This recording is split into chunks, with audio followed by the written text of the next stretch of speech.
Ituloy natin ngayon ang pag-aaral natin ng laws of exponent. Unahin natin ang power of a product rule. Nakalagay dyan sa taas that a quantity x times y raised to m is equal to x raised to m times y raised to m. So ang gagawin pala, halimbawa dito sa unang example, yung ating exponent or power ay i-distribute natin in its factors na nasa loob. Ang ibig sabihin kasi niyan ay AB or A times B. So, ang magiging niyan, equivalent niyan is A raised to 2 and B raised to 2. So, ganyan ang magiging equivalent niyan according sa ating power of a product rule. Now, dito naman, so itong 3, distribute natin doon. So, it means it becomes 3 raised to 3. And then, x 3 times 2, so gumagamit na rin tayo dito nung una nating law of exponent na yung power of power rule. No?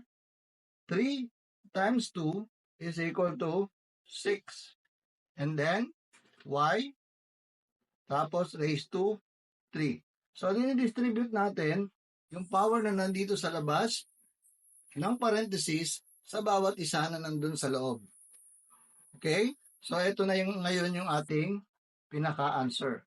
Now, pansinin nyo dito naman sa pangatlong example natin, itong number 5, tandaan, kapag ang isang quantity o number o letter or variable ay nasa labas ng exponent, ng parenthesis, ibig sabihin, hindi yan sakop ng power of 2. Itong exponent na to. No? Ibig sabihin, hindi niya yun under, hindi niya yun masasakop. This number 5 is not affected by this exponent. Kaya, you're just going to copy that. Then, eto nga, distribute mo na. 3 times 2 is equal to 6. So, r raised to 6. And then, s raised to 4. And then, t raised to 2. So, ayan ngayon yung mga answer natin. No?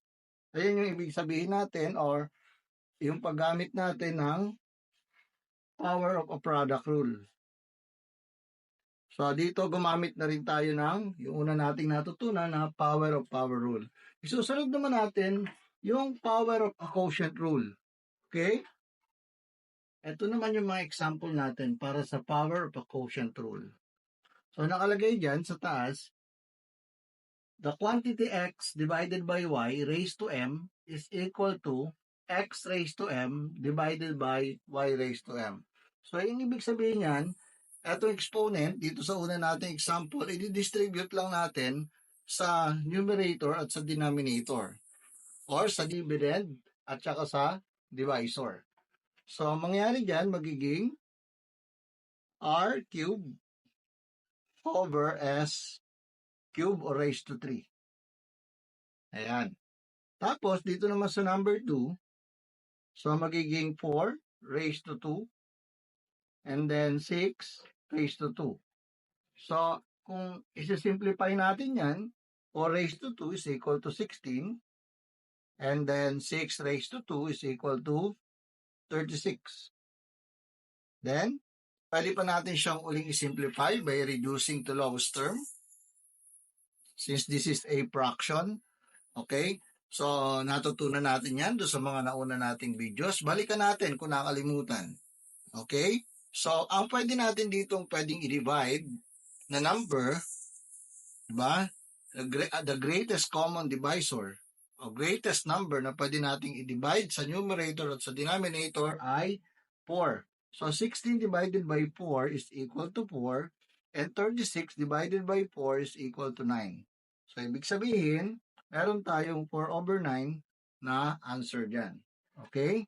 So, dito naman, i-apply uli natin ang power of a quotient rule. So, distribute natin, magiging a squared. Tapos, ito naman, so, i-distribute natin yan, i-multiply natin yan, ano? Whatever is inside the, whatever the exponent is in here, no? I-multiply natin yan. So, magiging b 5 times 2 is equal to 10. So, ibig sabihin, yan na yung ating mga answer. So, this one, at saka, ayan. Ayan na yung ating mga final answer. So, ganyan lang. Ha? Lagi lang natin pagsanayan kasi kailanman ay hindi ka huhusay kung hindi ka handang magsanay.